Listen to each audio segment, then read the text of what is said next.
It's a pleasure to welcome you all for this very interesting webinar that is being hosted by AHIN, the Global Telehealth Community of Practice, and the Datasphere Initiative.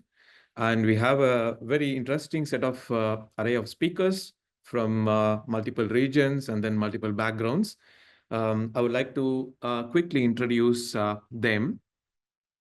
We have Pak Setiaji, the Senior Advisor to the Minister on Health Technology, and then he's also the Chief Digital Transformation Office in the Ministry of Health, Republic of Indonesia, as one of our speakers. And then we have Kate, the Interoperability Lead at CSIRO, and she's also the National Lead for Sparket FHIR Accelerator in Australia. And we have Chris, who is a well-known interoperability expert, and he is the founder and CEO of Jembi Health Systems, joining us. And we have Mariana Rozo-Paz. She is the Policy, Research, and Project Management Lead at the Datasphere Initiative. And we have Stephen Wanyee, the CEO and founder, IntelliSOFT Consulting Limited, and President, HELINA, and Secretary General, Kenya Health Informatics Association. And we have Maisarah Mohammed Yusof. She's the Sandbox Program Management, Innovation and Commercialization Ecosystem Development Division from Mranti Corporation. And of course, I'm here as one of the moderators. And we have Dapo, the Senior Program Officer, Global Telehealth Community of Practice, and he will be co-moderating with me. And to begin with, though everyone knows what exactly is a sandbox, I think it'll be very helpful to have a quick introduction about sandboxes. And I would like to hand over the floor to Mariana to begin with. Thank you. Over to you, Mariana. Thank you, Jay, and thank you, everybody. Good morning, good afternoon, good evening. For me, it's actually good morning, and I'm delighted to be joining this webinar with our great partners on behalf of the Datasphere Initiative. So I agree. I think that many people are talking about sandboxes nowadays, and there's a hype around them, and people are getting excited about setting their own sandboxes up, but it's always important to know or more or less have some idea of what we're talking about so that we can kickstart our conversation today. So actually, and I'm sharing now one of the beautiful graphics that our designer has put together to talk about the complex challenges that we're facing nowadays.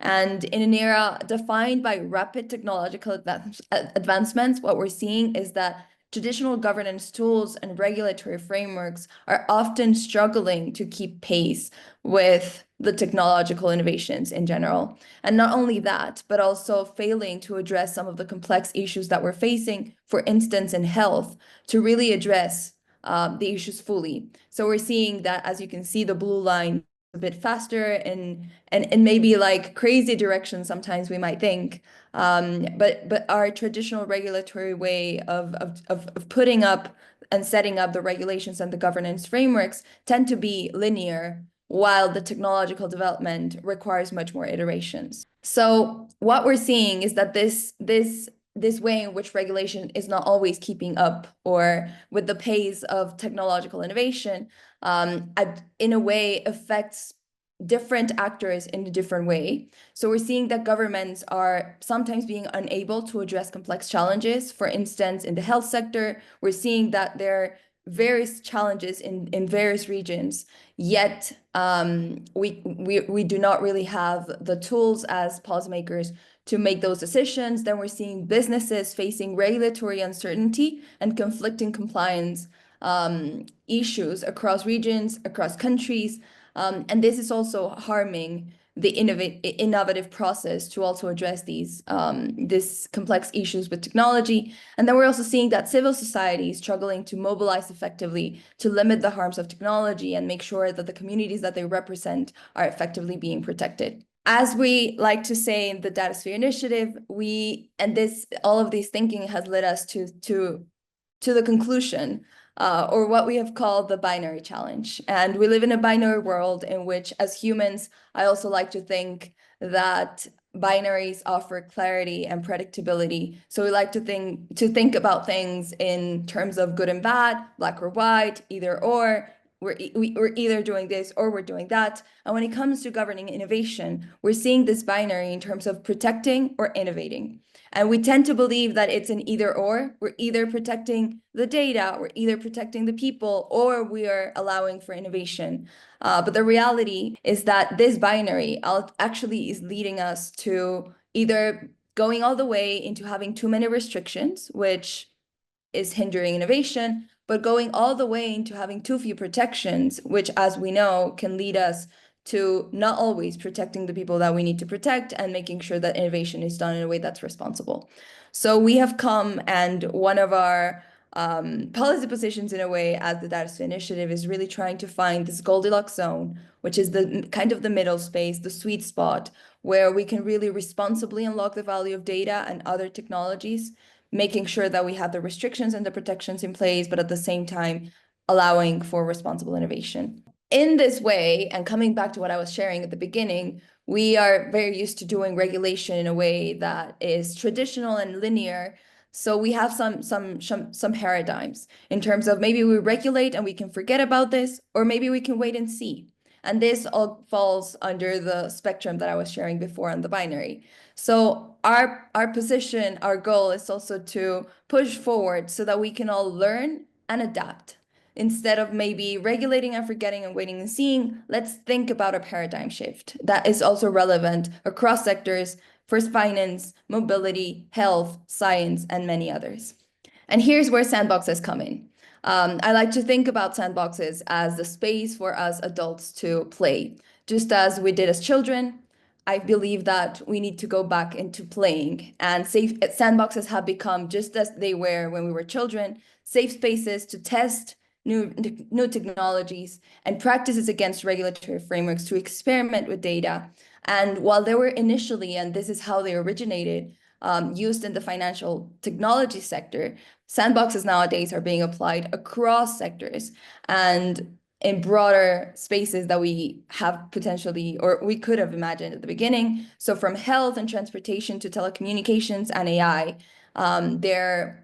they're being used in all of these sectors to address complex issues, because in a way they do allow us to go back into an iterative process of governing technologies instead of going back into the linear that we used to have. I want to share with you the categorization that we have in one of our reports on sandboxes.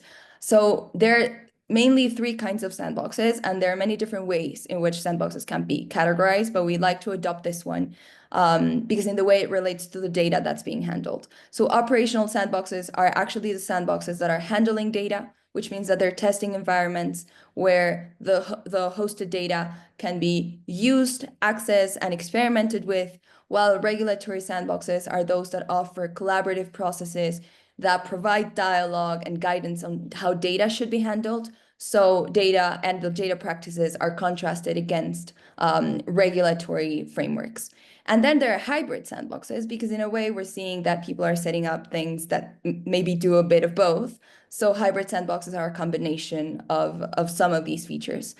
And then just to wrap up this 5-minute introduction, I want to share with you the two key reports that we have at the Datasphere Initiative. The first one is the Sandboxes for Data flagship report. In a way, one of the reports that was speaking and diving deeper into sandboxes before many were.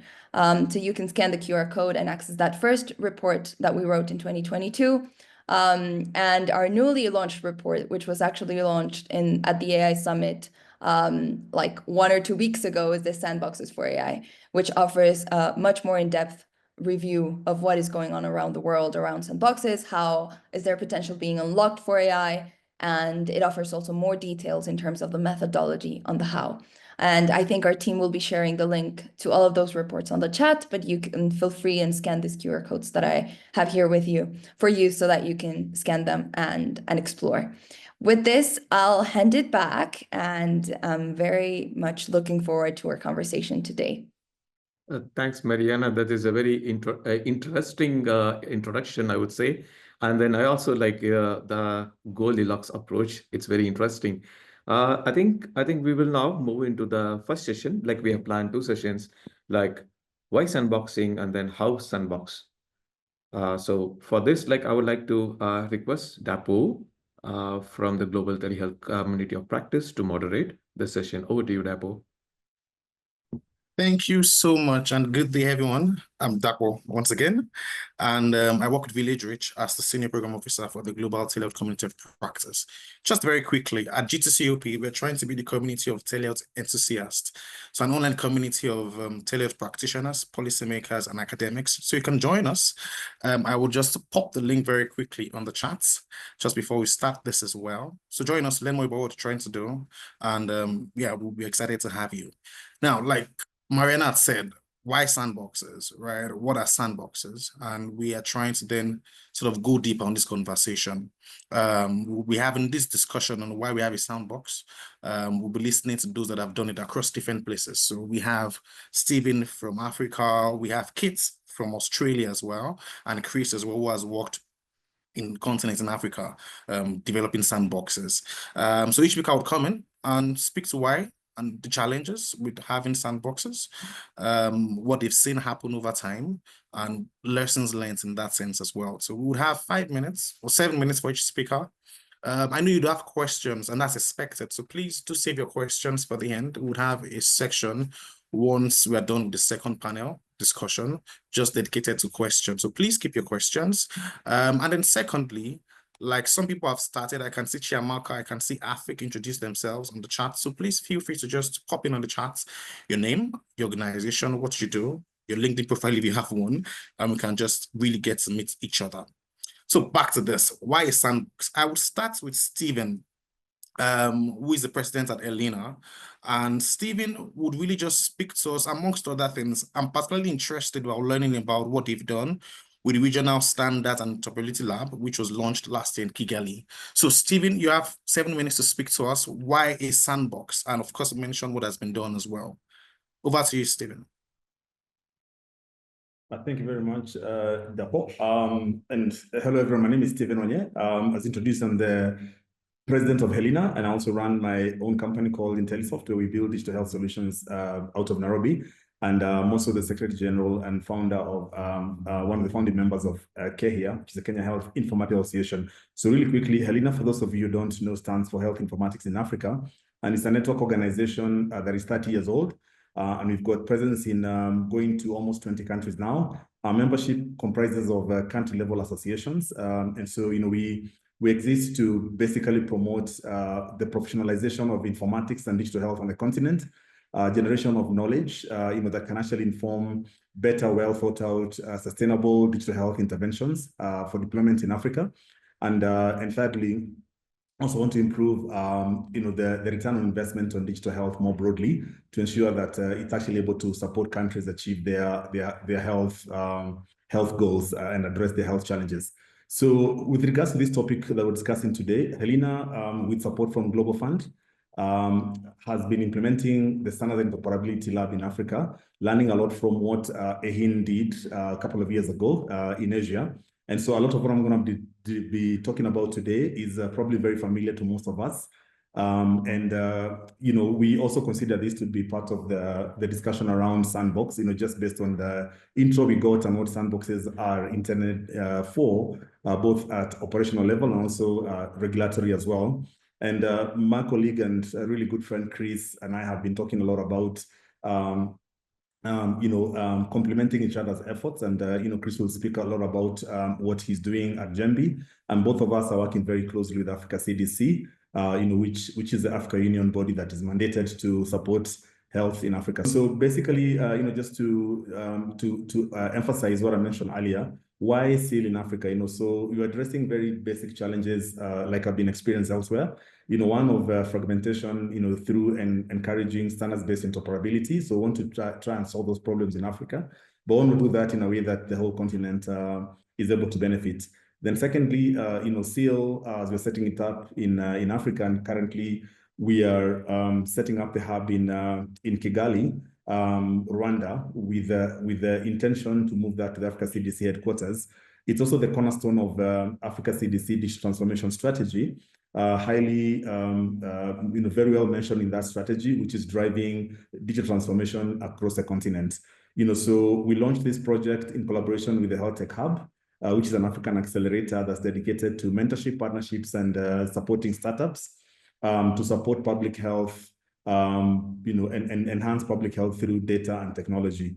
So again, just to emphasize, why SEAL for Africa? It's because we really want to ensure that there is standards-based interoperability across all the increasing investments in digital health in Africa. So over the last decade or so, Africa has experienced a lot of, significant investment in digital health, obviously because of all the evidence that is there that digital health can actually help countries achieve their health goals and address the health challenges. So we want to ensure that through this lab, we'll support countries to achieve interoperability through conformance and compliance to standards like FHIR, OpenHIE architectural specifications, and other standards, including WHO SMART guidelines. Like I mentioned earlier, this aligns very well with the Africa Digital Health Transformation Strategy that is driven by Africa CDC.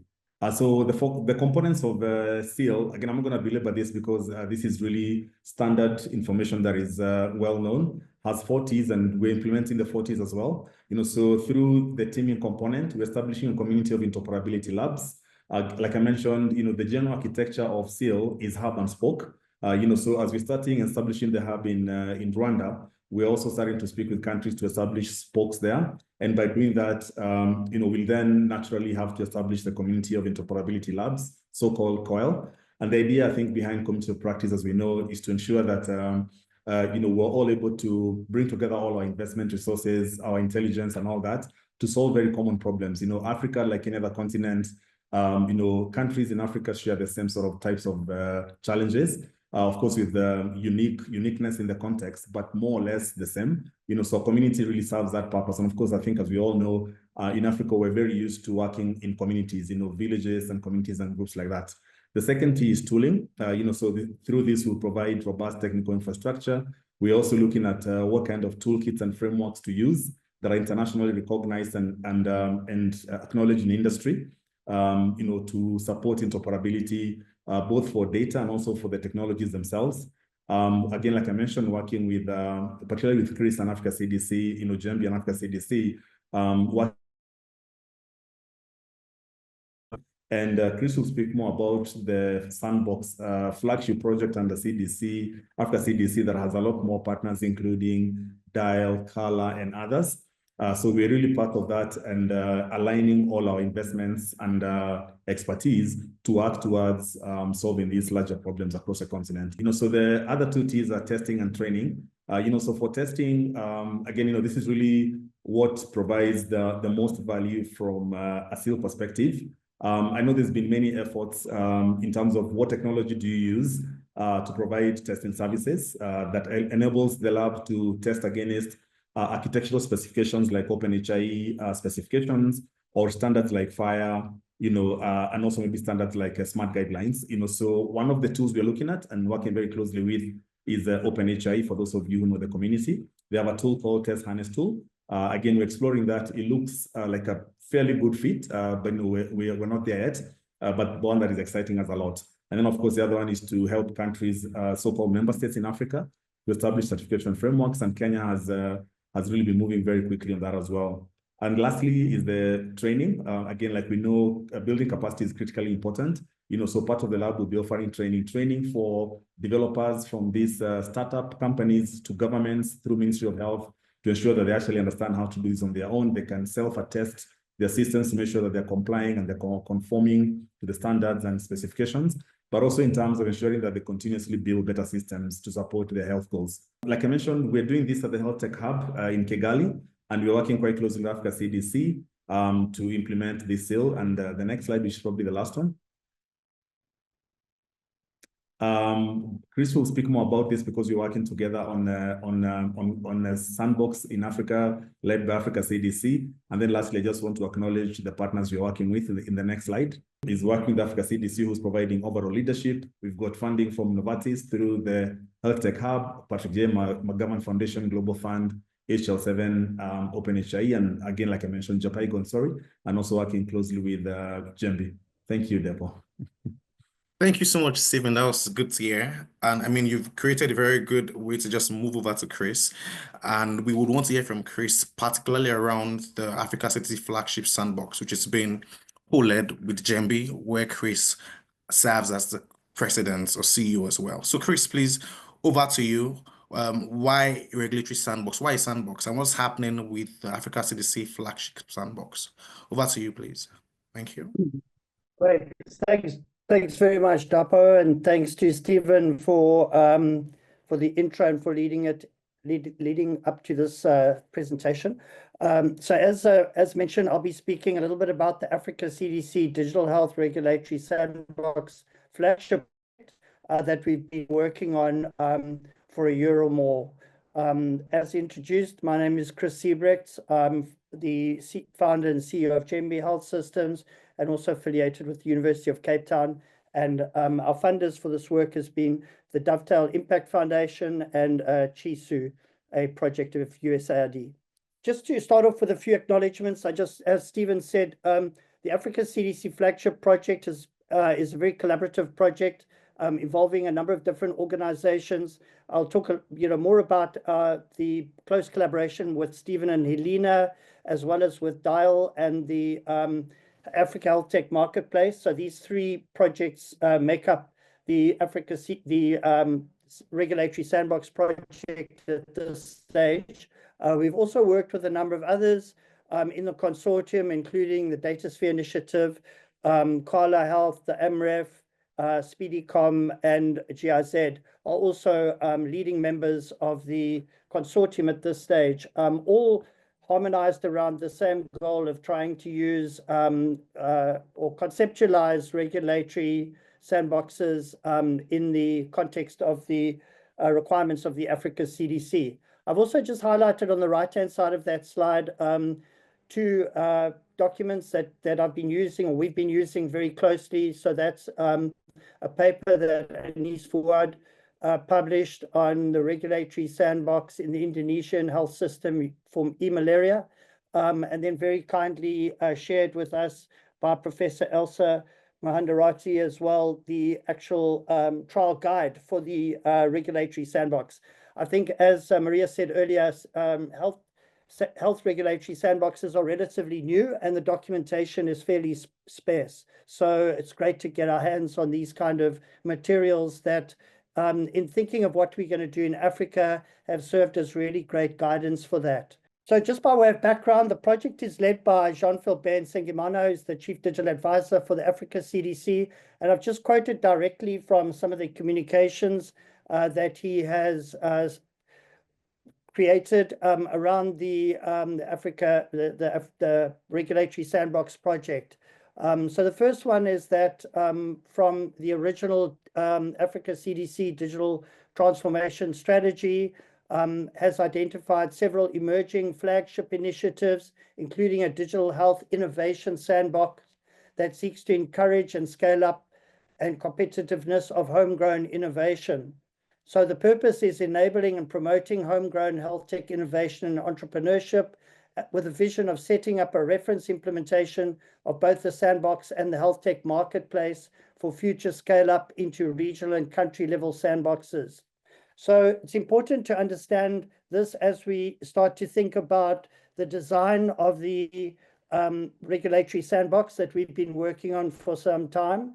And as Maria said in her introduction, there are different kinds of sandboxes. So this was really pivotal in informing the design and the way forward in terms of the architecture of the sandbox that we're working on. The sandbox project that I'm going to go on to describe shortly is working in close collaboration with the Africa Health Tech Marketplace, which is another innovation that Phil has created with the Digital Impact Alliance, which is a portal for Africa Health Tech projects that are listed and elaborated in that portal. So the idea is that would become a sort of clearinghouse for technology that would be potential make use of the sandbox. And then on the right-hand side there, I've just mentioned the Pan-African Standards and Interoperability Lab, or SIL Africa, that Stephen has just spoken about. So together we are working collaboratively to develop the sandbox concept. Right, so some of the high-level requirements, and again, this is not meant to be exhaustive. We've got a very short time today, so I just wanted to highlight a few that are really pertinent to the design. My main aim was to get to some of the ideas around the design of the sandbox that we have at the moment. So the requirements are to provide a supportive environment for health tech innovators to develop and adapt appropriate software and systems. So thinking back to what Maria was saying, this is quite reminiscent of the operational sandbox that she spoke about. The second point is to assist health tech innovators to test software and systems for conformance and compliance to appropriate regulations and improve user acceptance and patient safety and all the other good things that come with adoption of appropriate regulation. So that's reminiscent of the regulatory sandbox she described. And then there's a third requirement that has come out, which is to assist regulators and legislators to develop and adapt appropriate regulations to keep pace with the technical environment. So with the fact that regulation, health regulation or digital health regulation is relatively new in Africa, and it's quite appropriate for the legislation itself to potentially be matured within the sandbox environment. And this was something highlighted in Anis Fouad's paper on progressive legal practice, which really conceptualize an environment where tech and regulation mature together. So some of the design principles, as I mentioned, it's a bit repetitive, is to collaborate and reuse existing work. So as I've mentioned, we are starting from some of the existing work that has already been done, mostly in Southeast Asia, but also in some of the developed countries, and using elements of the operational sandbox as described by the Datasphere Initiative and the regulatory sandbox, also described there, as well as in the fintech industry. And some of the main use cases we are working on at the moment are the interoperability, conformance, and compliance testing that Stephen mentioned, which is being built out technically in the HELINA SIL lab, as well as some of the other priority use cases for event-based surveillance, telemedicine, cross-border data sharing, and potentially a yellow fever vaccination card. So this is the high-level architecture, the conceptual architecture of the sandbox. I'm not going to go into it in any kind of detail, but just to say that this encapsulates those two aspects of the sandbox, the operational and regulatory sandbox that we described. This is just a slide showing some of the legislation that we are using as a backdrop or to inform the design of the interoperability component of the sandbox. Again, just to say another key aspect that I highlighted earlier is the modeling of regulations. So these are two approaches to breaking down legislation into fragments of the regulation, which could also be linked to requirements and from there into testable components. And there are a number of references that I've put here with referring to other work that's been done in this area. And again, on this slide, it's a comprehensive list of references that we are using. There are many more, but these are some of the more important ones. Thanks very much. Thank you so much, Chris. That was a good conversation. Good to hear from Chris and Stephen what Africa Citizens is doing, what's happening in Africa generally on regulatory sandboxes. Now we'll be moving to Australia to hear from Kate. And particularly, we know that Kate is working on a regional regulatory sandbox in Australia. So we'd want to hear more about that. And so over to you, Kate, please. Thank you very much, and hello, everyone. I'm actually going to talk a little bit more around the program that we're doing around strengthening standards capability. So we're probably a few steps earlier in the chain around how do we improve the capacity around standards development and building sandboxes for that, which could then grow into a regulatory sandbox. So I'm from CSIRO, which is Australia's national science agency. I'm the lead for Sparked, which is Australia's national FHIR accelerator.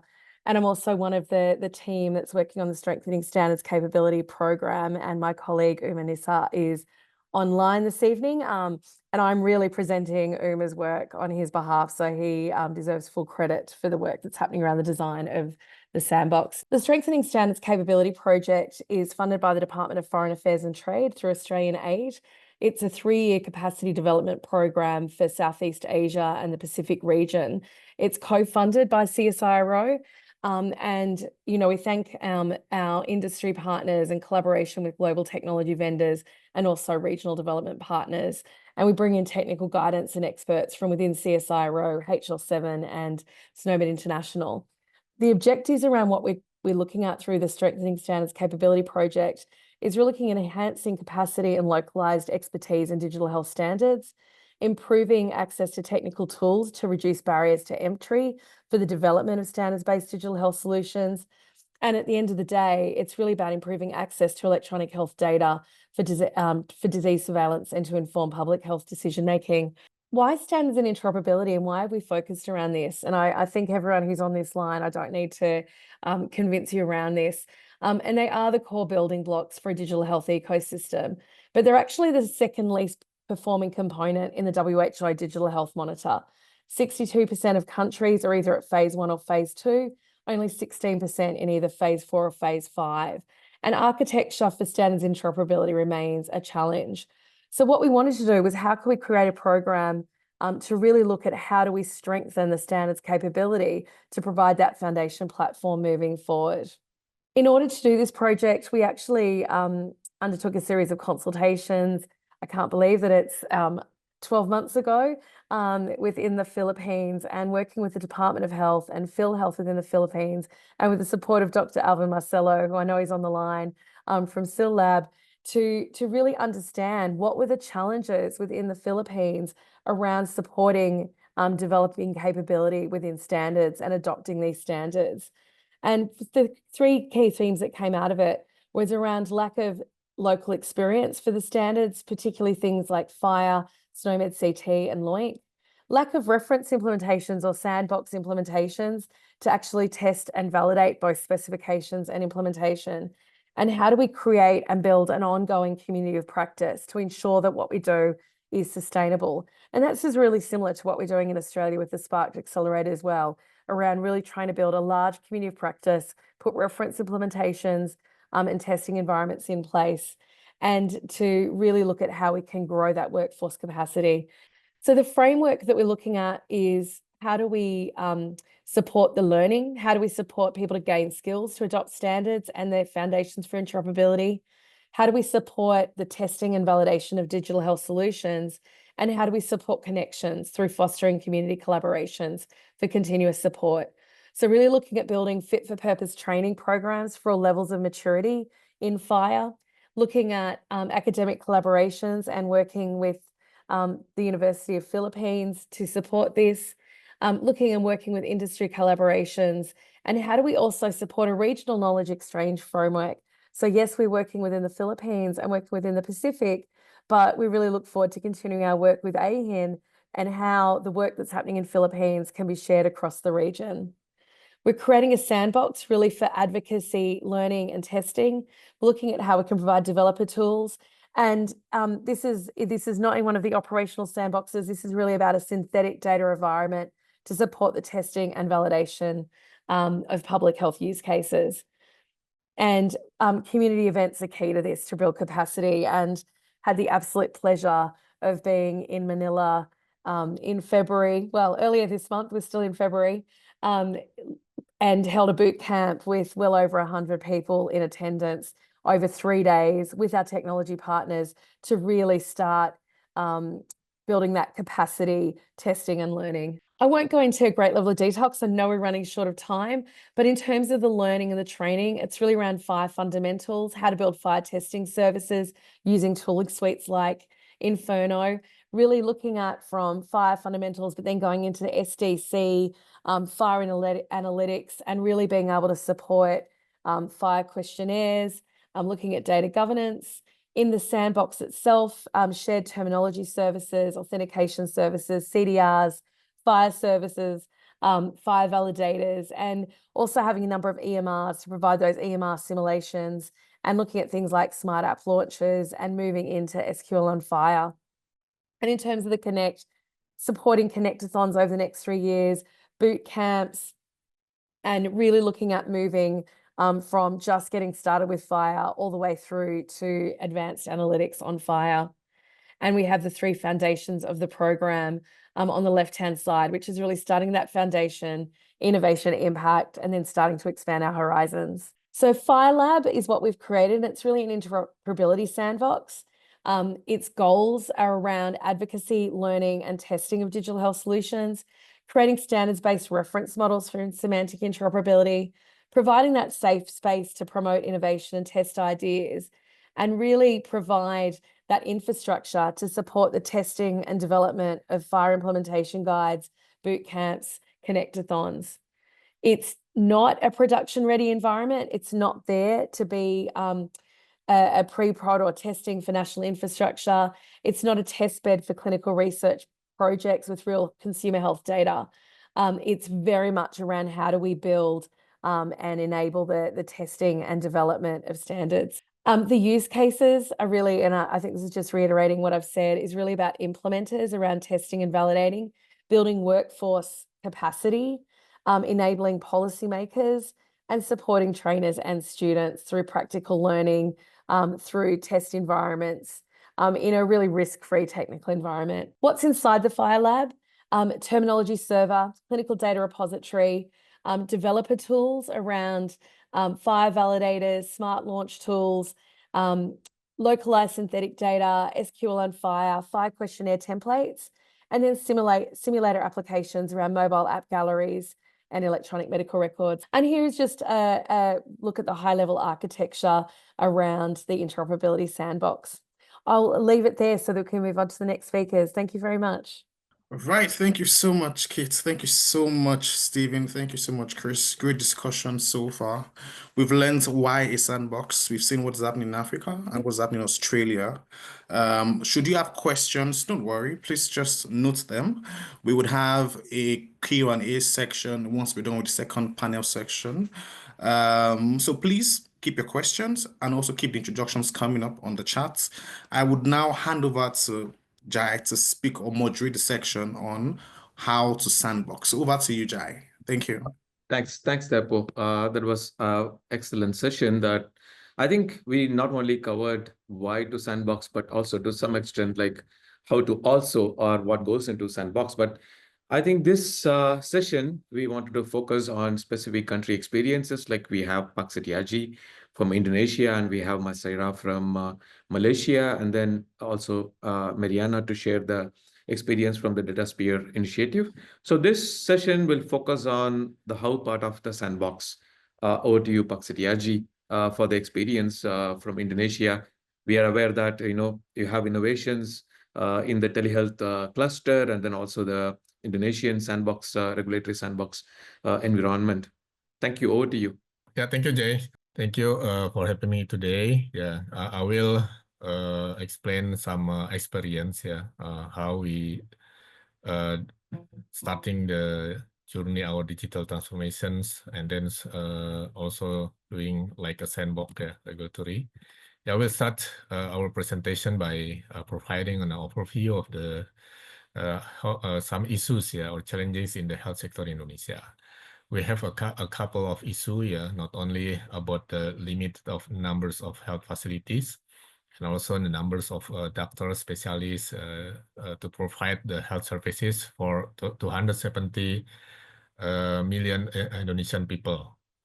Yeah, we try to solve these problems to increasing the numbers of health facility, increasing the medical devices, infrastructures, and also numbers of doctors. But if we still use traditional way or traditional methods, we need a couple years. For example, if we need to increasing the numbers of doctors, we need more than 5 years. And if we want to develop a new hospital, etc., we need more than 2 years. Because of that, we need other ways to accelerating, especially to filling this gap. Yeah, one of the solution is digitizing the healthcare. and also fostering a health technology ecosystem. Yeah, this is some landscape, yeah, our health technology ecosystem in Indonesia. Yeah, we have more than 170 startups in different categories, and every year are growing rapidly. And we divide into some clusters, yeah, like e-learning, information system, like health information system, also the features of technology like genomic, etc. Yeah, the rapid growth of the health technology actually need some supporting, for example, like regulations, government, especially regulation, and also infrastructures, and how we engage more participation for the ecosystem. Yeah, so because of that, the rapid development of digital health innovations actually promising some solutions, yeah, and also a positive thing to be able to resolve our problems. But it also comes with risks. Yeah, if we don't care, yeah, about the rapid innovations, not only about the safety, but also another side is about the risk is about the personal data protection, and also the standards. Yeah, they give to the citizens. Yeah, and also the another thing is about for example, like the regulations needed to support for these innovations, yeah, because they still grow, but in the other side, the regulations not regulate this innovation, and then sometimes have some issue or critical issue, for example, within the others parties like a police department, etc. Because of that, we run what we call the regulatory sandbox. We start in the first time doing pilot things, yeah, with within some university, UKM, to do like a piloting for malaria. And then in 2023, so we run the first sandbox, the first batch for the telemedicines. Why need a regulatory sandbox? I think some panelists already mentioned about that. Yeah, actually, we want to make sure all the innovations can actually can comply with our standards, and also comply with some standard like clinicians. And the important thing also, they concern about the data protection, security, and also making them to better services. And then on the other side, for the regulatory sandbox, the output is we can make new regulations. The regulation will adaptive with current situations what we face, yeah, for the innovations, for the innovators currently. Yeah, because of that, it's very important things.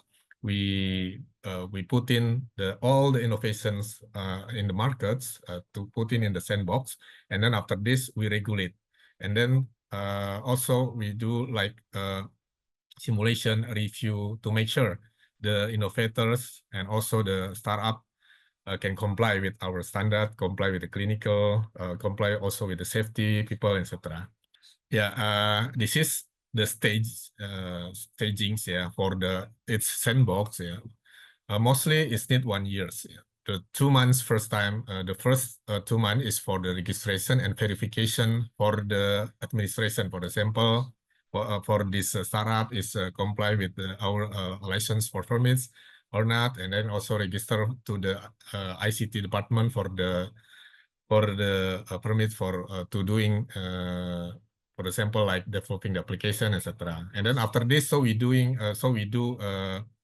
review, yeah, for the 6 months, not only to give a more insight about the business schemes, and also we do like a live test, and also doing like a piloting test simulations to have some recommendations. Yeah. After we get the recommendation, so we give them some status. Yeah. For example, if you pass this initiative, so we give you two status. Yeah. First, supervise, or and the other side, we give you a status mentor. Yeah. And then this is the result for the regulatory sandbox in the first batch. Yeah. So one of the assessment report and also recommendations we give to the each startup, and then we have also the documentations, or recommendation to develop a new policy and also new regulations.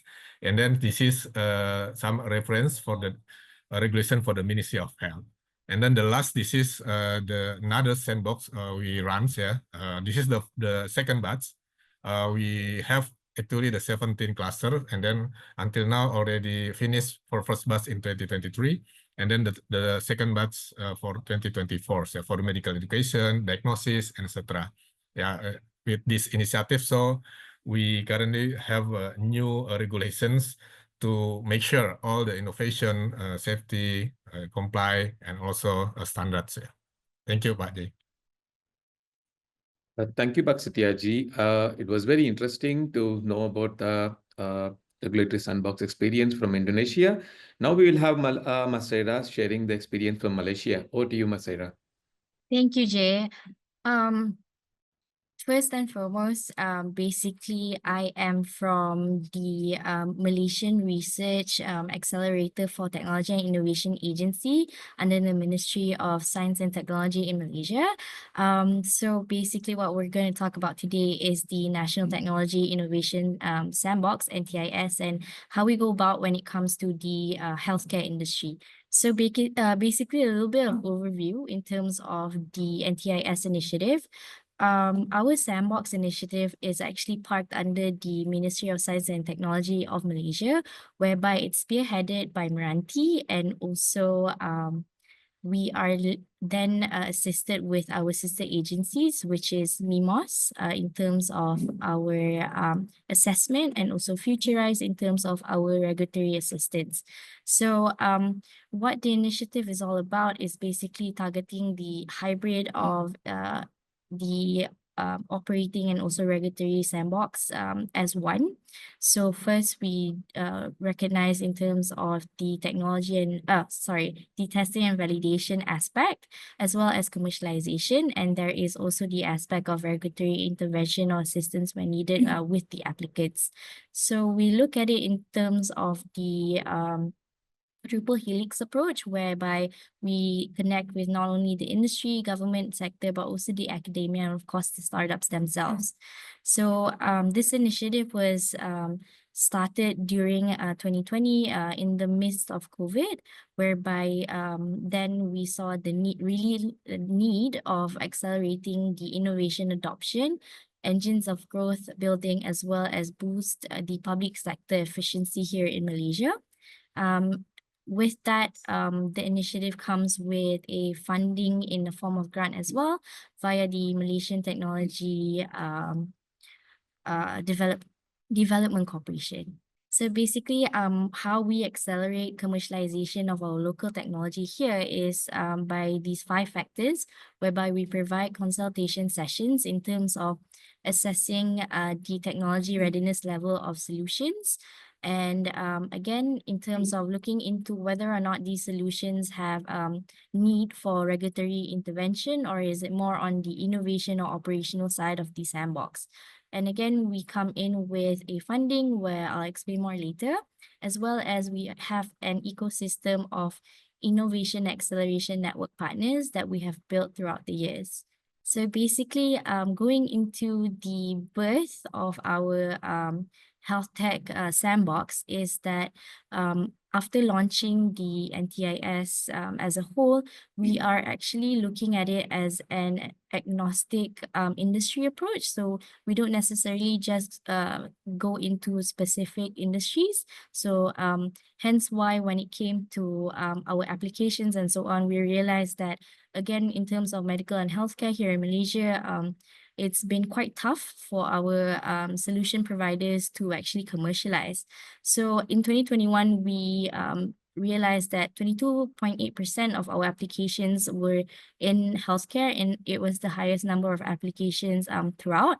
So from there, we actually took this from a bottom-up approach, whereby we extended conversations with the ministries, and then came into the formation of the Health Tech Hub that we launched in 2022. So it took us 2 years for us to actually make this happen. And from there, we also connected with the MAHTAS, or the Malaysian Health Technology Assessment Section of the Ministry of Health, to basically support us in terms of being the appointed entity point in supporting innovation and its pathway to markets. From there, we've had regulatory syndications and workshops, and also national health regulatory framework, as well as then we were able to actually have a steering committee be formed. Next slide, please. So basically, under the Mranti Health Tech and also Sandbox initiative, we are basically the dedicated technological commercialization hub. So when it comes to health tech, apart from just the Sandbox initiative that caters to its testing and validation at a higher level, where it's focused on the live testing in a real life environment, we provide the end-to-end facilitation through our Health Tech Hub initiative in Mranti. So there would be capability building programs, funding and investment advisory committee, help with in terms of strategic partnerships, and throughout now, we are actually in the phase of creating an integrated healthcare cluster within Mranti land in itself, so that it can actually be an incubator and also a manufacturing facility and so on, going into the years to come. So in terms of the Health Tech Hub Steering Committee, it is an interministerial collaboration between our General Secretary within the ministries. So they are the chair of each of the steering committee, where the roles and functions are basically to match the technology appropriate for health institutions, as well as in terms of the relaxation of regulatory requirements when it comes to our testing activities. This also helps us to ensure that in terms of the facilities and measures or in the testing phase itself or clinical trials, that it's then well aligned with the ministry protocols as well. So this is a little sharing about the governance structure of the Sandbox initiative as a whole. So apart from the bottom-up approach, we are now in line with our National Science Council that is headed by our General Secretary of the Prime Minister's Office. So up till that, we actually are in communication with basically all the ministries in terms of if there is need be in case-by-case basis that requires solution providers to be connected to either their agencies or their ministry discussions. So this is basically an overview of the steering committee. So there are permanent members from the agencies as well, where it's with Medical Device Malaysia, MAHTAS, and so on. So a little bit of statistics. So within the 2 years, we've connected with both the public and private hospitals, and there have been use cases that have been successful in terms of commercialization. So overview of how the application works. So these are the funding grant that is available under NTIS, which comes up to 5 million ringgit, about 1.1 million US dollars, which is a matching fund. So this is the process as well. So in terms of our healthcare industry solution providers, it takes them more than 18 months that we realize that we can actually expand your testing and validation phase as well. So yeah, as a closing, thank you so much to the Datasphere and also EHIN for inviting us for this session and connecting us to a global ecosystem that we're excited to explore with together. Thank you. Thank you, Maisarah, for sharing the experience from Malaysia. Over to you, Mariana, now for the experience from Datasphere Initiative. Thank you, Jai, and thank you, everybody. I agree with that last comment. It's incredible to see all of these people connected and excited about this topic. So now I want to maybe do a bit of a zoom out to talk about how to sandbox, because at the Datasphere Initiative, as I think I had mentioned at the beginning, we are a global nonprofit. So we're working with organizations across the world on their sandbox journeys. Right now, we are actually today launching the Africa Forum on Sandboxes report. I'll make sure to share the link to that on the chat. As I think I mentioned at the beginning too, just a couple of weeks ago at the AI Action Summit in Paris, we launched the Sandboxes for AI report. That does not only venture deeper into the potential of sandboxes for AI, and the work the different organizations across the world are doing to create their own AI sandboxes. But this is also an expansion and in-depth research and work on the work that we have been doing for years. And the interesting thing about this report is that it once again highlights how sandboxes are a relatively new but rapidly evolving tool for addressing the unique challenges that are posed by data-intensive technologies. And how also these challenges can and these technologies can help us address complex challenges in sectors like health. But what we have realized also is that determining how to structure and implement these sandboxes remains a complex task. And once again, coming back to what I was mentioning at the beginning of the Goldilocks zone, this balance and finding the balance between innovation and protection through a sandbox is a challenge that we keep on seeing.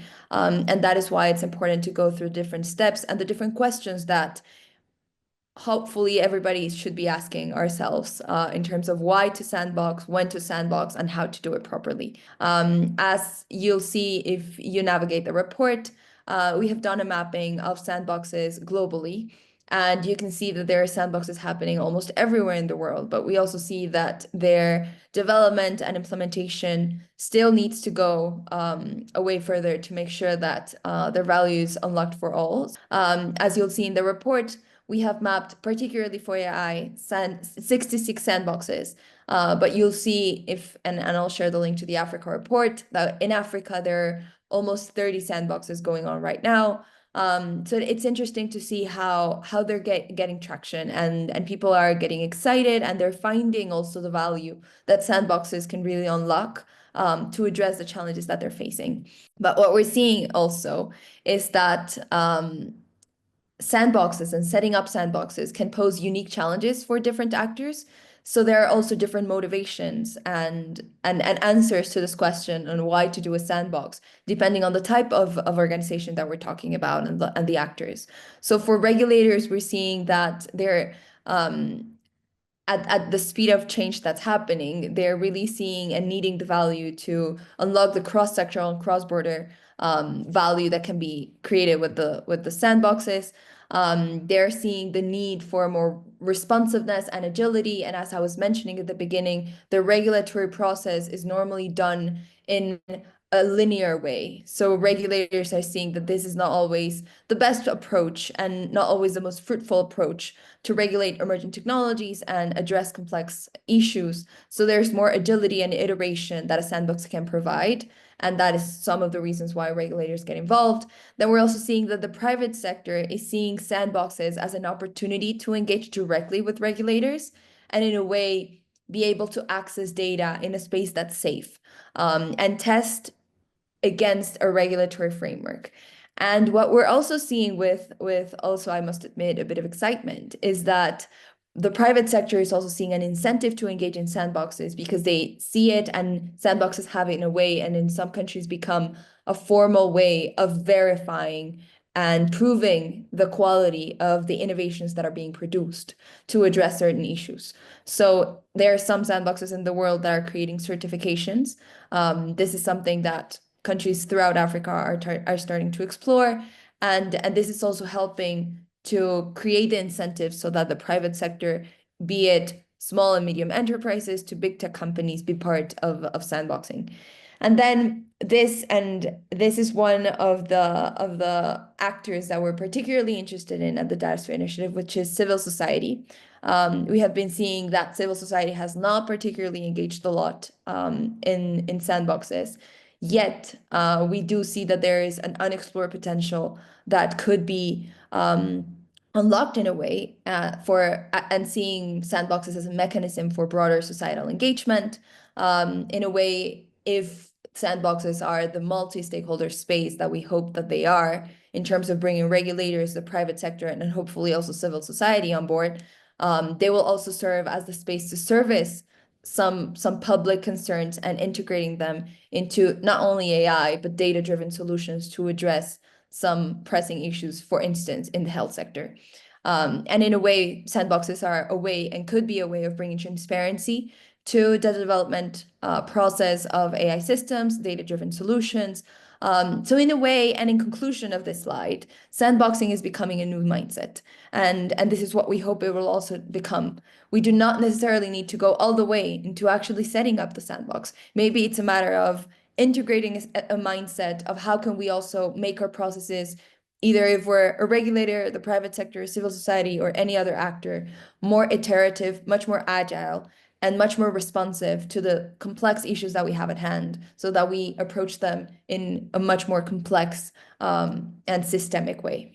So actually, designing a sandbox can be hard. So we have identified there are 3 different moments in which a sandbox could be set up. So before the regulation, sandboxes could help identify the gaps in existing legislation and highlight areas where updates or new laws may be needed.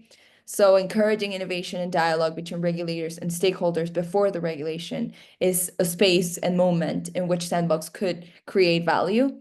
Then another moment would be during regulation development. So actually in developing either the data and AI regulation, or even like health and digital health regulations, insights drawn from various sandbox models can really offer valuable guidance, providing a framework for balancing innovation with ethical and legal considerations, as I was mentioning at the beginning.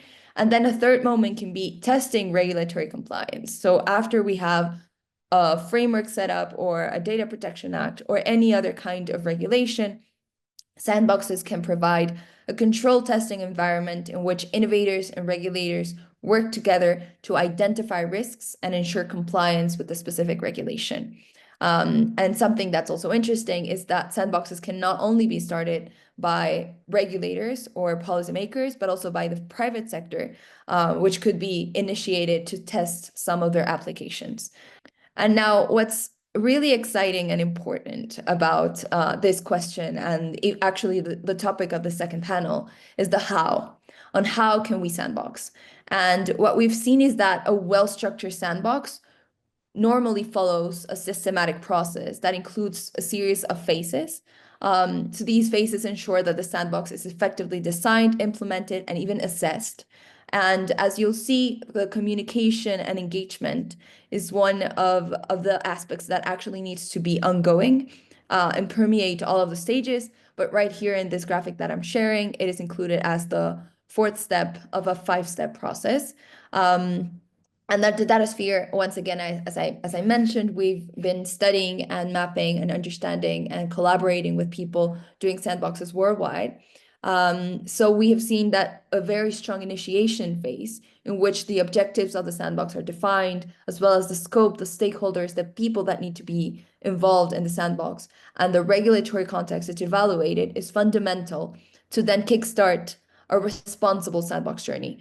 Within our mission at the Datasphere Initiative, responsibility has been a key aspect. And when we talk about responsibility, we talk about being contextual, making sure that all the people that need to be involved can be involved, ensuring that there is transparency and communication throughout the processes that we're setting up.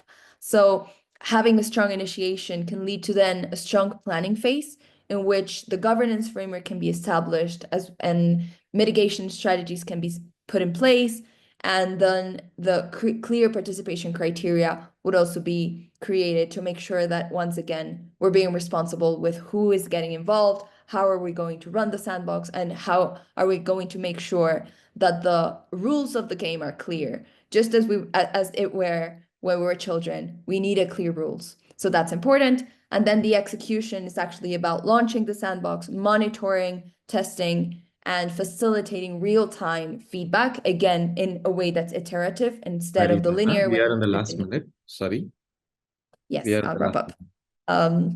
Instead of doing it in the linear way in which we normally do it, making sure that it's an iterative process, then communicating throughout that process, sharing with the public, especially the value that the sandbox is creating. We are seeing that sandboxes are resource-intensive solutions, so we need to make sure that we're actually communicating. And then finally, evaluating and assessing the outcomes, documenting insights, and refining for future sandbox iterations. So we are creating a science to sandboxes at the Datasphere Initiative, where transparency and engagement need to be at the core of that process.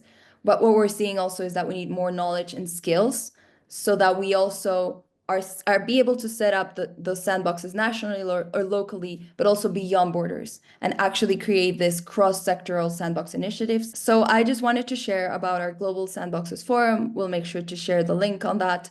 But the Global Sandboxes Forum is a global community in which we're bringing different people in, regulators, private sector, civil society, so that we can learn more about the science to sandboxing. We can share our insights and then also train ourselves so that we can create our sandboxes in a way that is responsible. The only thing that I want to share is a bit of the next steps. So we'll share the links on the chat so that you can join the Global Sandboxes Forum, hopefully, and start growing this community for sandboxes and building the science to responsibly navigate that. As I mentioned, we're also launching the Africa Sandboxes Outlook report today. So we'll make sure to share that link. You'll be the first to take a look at that PDF. So go ahead and take a look at that. And we'll also be hosting a webinar, Sandboxes for AI, by the end of the month. And this is great news. We'll also be having a Sandbox Summer School by the end of June, beginning of July in Portugal, that I hope many of you will be able to join, as again, it is a way to create a science to responsibly sandbox and then keep growing our community. And it's very exciting to see so many people joining us today. So thank you actually again for the invitation, and hope to keep connected with many of you. And thank you, Jai. Thanks a lot, Marianne. I think it was very enlightening experience. And then as with most of the webinars with such rich discussions, time is always quite short for further discussions. But I think it's time that we also take some questions from the audience for the speakers. So please, chat, do we have any questions? I saw one from Tom. Maybe we can take that first, and then maybe we can take at least maybe another 2 or 3 questions. If you have any thoughts or feedback, please do leave in the chat. We will also share that with the speakers, and then we can get back. But if there are any questions, please raise that. And then we just have about time to maybe take 3 or 4 questions. And then, of course, we conclude with a group photo and the final thoughts from the speakers. Thank you. Yes, I think we have a question from Dr. Tom Sirjai. So it's for Mariana. Considering varying use cases, how do you curate test data to make them responsive to different scenarios and products that innovators intend to test for compliance? That is actually a very good question. And some of the things that we're seeing is that, in a way, and I'm sorry to say this, but it depends. So it depends on the specific scope of the sandbox. It depends on the level also of preparation of the team that's leading it. And that is also what we're seeing, because if we have normally a sandbox that is being run by a regulator, it tends to be harder to define what the test data is going to be. While if we're actually experimenting with the data, it's going to be different, the level of preparedness of the data that's being tested within the space. Let me go back to the question. So yeah, in the end, I think it's a matter of once again coming back to refining the rules of the game within the sandbox, and then defining how much flexibility or variability will there be between the data that's going to be tested, because again, it kind of depends, and it depends also on the capabilities of the companies that are also coming to share or test their innovations. So I'm not sure if I actually captured that question. Maybe you could expand more on the chat on maybe you have a specific case study that you'd like to talk about, or a case. But thank you for that. And back to you, Chao. Yes, thank you, Mariana. We also have a set of questions from Dr. Thomas.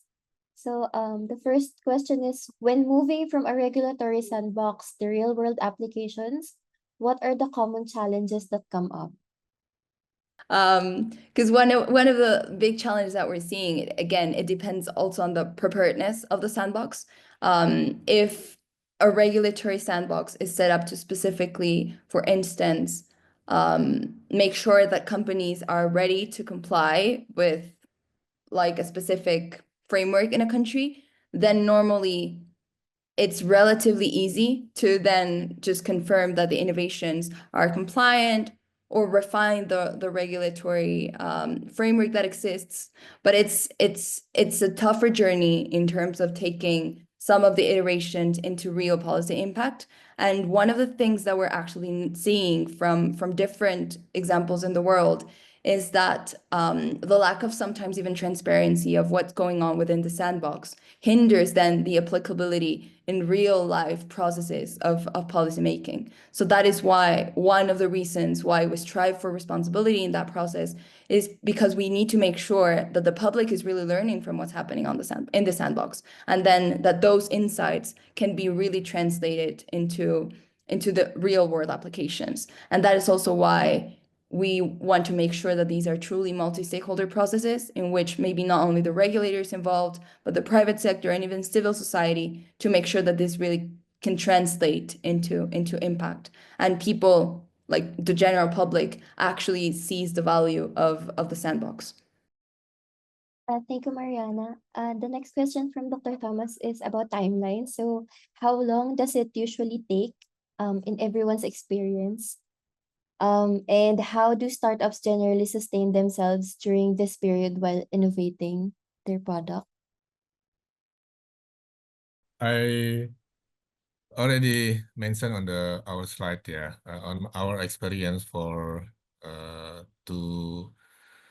for the time, yeah, mostly 1 year, 1 year for to testing the first sandbox. For example, like we do like a testing, live test, making deeply for the business game, and then make recommendations. This is the first years, and then the second years, yeah, we doing like a mentors, yeah. After they finish our sandbox, and then the next years we need to monitors, yeah, for this startup or the innovators, yeah, in the real life, so they still comply with our recommendations or our standard, or comply with our regulation or not.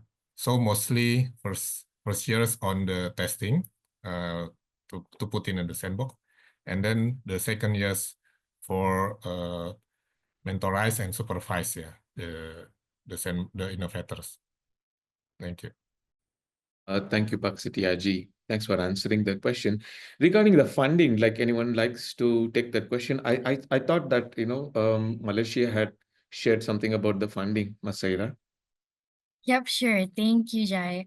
Basically, in terms of the sandbox in Malaysia, how we conduct especially in terms of the testing and validation aspect, is that once you are basically approved for the POC to begin, prior to that, when it comes to our applications, we have together with in terms of documents, is that the solution providers actually put in milestones.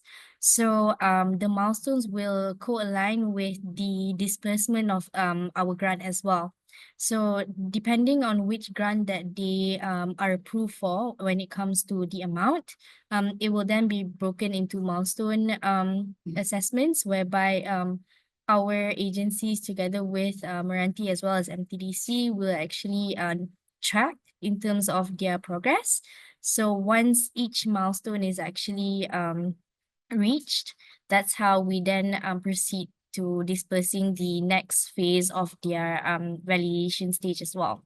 So after that as well, other than that, when they complete their testing and validation stage, that's where we come back to them and see in terms of the reporting, the closure of their POCs, whereby if it is a viable solution to be commercialized, we will then connect them as well to either other grants that facilitate commercialization, continue within the Sandbox initiative for the commercialization grant, and at the same time connect them to the market as well, which would be either government hospitals, the private sector as well, and as well as the regulators if they need be other facilitations in terms of the next phase of either commercializing that product in itself, or if they have other solutions that need to be tested.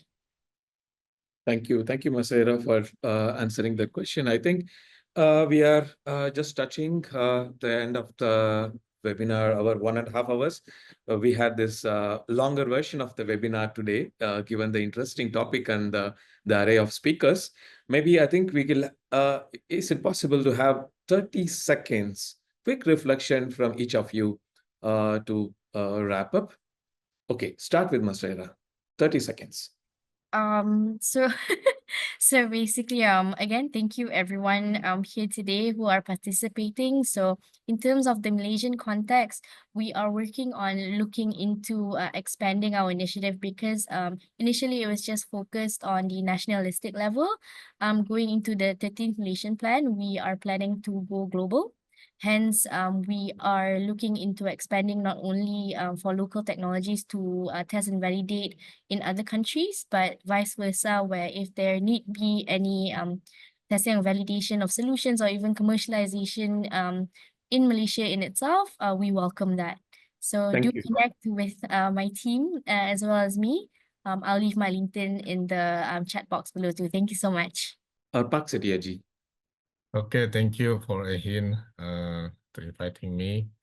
And another sandbox we will run in this year, not only the sandbox regulatory, but also the industrial sandbox. So in the industrial sandbox, we're inviting not only the local innovators, but also coming from international innovators to join in our the second sandbox for industrial sandbox. We will do this on July, so please come to our industrial sandbox. Thank you. Thank you, Pak Setiaji, for the invitation. Stephen and then Chris. Thank you, Jai. Sorry about that earlier. So once, thank you very much, Jai and the rest of EHIN for inviting HELINA. Really happy to have been here today and shared our work on the African continent. I think as a close, we're doing a lot of stuff, so I encourage you to visit our website, helina.africa, and also welcome you to our upcoming conference, August of this year. We're going to have it in Botswana, and we can hopefully meet each one of you and interact a lot more. Thank you very much, Jai. Chris? Thanks very much, Jai. Thanks very much for the invitation to speak today and to share and to learn from everyone else. And as I was saying in my presentation, thanks very much to all the colleagues at AHIN and in Southeast Asia and the countries, particularly Indonesia, who have helped us so much in terms of the shared experiences that they have in the development of sandboxes. I think it has greatly accelerated our progress in getting to the point where we have a design for a sandbox, and we hope that this will also help us actually implement faster as well. So thanks very much again. Thank you, Chris. Kate? Thank you very much for the invitation. We are at the early stages of FHIR Lab and are really excited to see how that will grow, and hope to be supporting more boot camps with FHIR Lab underpinning it within the region as well. So thank you very much. Thank you, Kate. Dapo? Yeah, thank you so much, everyone, for joining. It's been good discussing this subject, and we are hoping that we take it off from here and make necessary connections, and we can see this actually work and get things going. But it was good having this conversation, everyone. Thank you so much. Mariana? Great. So I would say that to effectively and responsibly unlock their value for all, sandboxes need a science and a community. And the Global Sandboxes Forum is hopefully doing that and bringing that together. So we hope that you will all be able to join that community. And thank you all for attending this great event today. And thank you to everybody for the partnership. Thank you. I will end this webinar with just one particular thought I liked was like, I think sandbox development or management need not be binary, like regulation or innovation. There needs to be a balance. And then how about looking at Sandbox as a vehicle for collaboration, where like it need not be a gatekeeping alone, but then a process where there is a effective support and handholding. I remember the discussion that I had a couple of months with Chris when we were at GDHF, like when we are talking about this webinar, and then like he mentioned about like how to support, how to make the startup succeed. I think that was a fantastic thought. So I was thinking how we could rather focus Sandboxes as a vehicle to actually be a collaboration between the innovators and regulators. So I think that may be a good way of looking at it. That's my thought. And then maybe we can have a group photo, and then Cha, maybe any announcements that you have. Thanks, everyone. Thanks a lot. Thanks a lot for joining. I know it's very late for many of you, but thanks for staying with us. Thank you.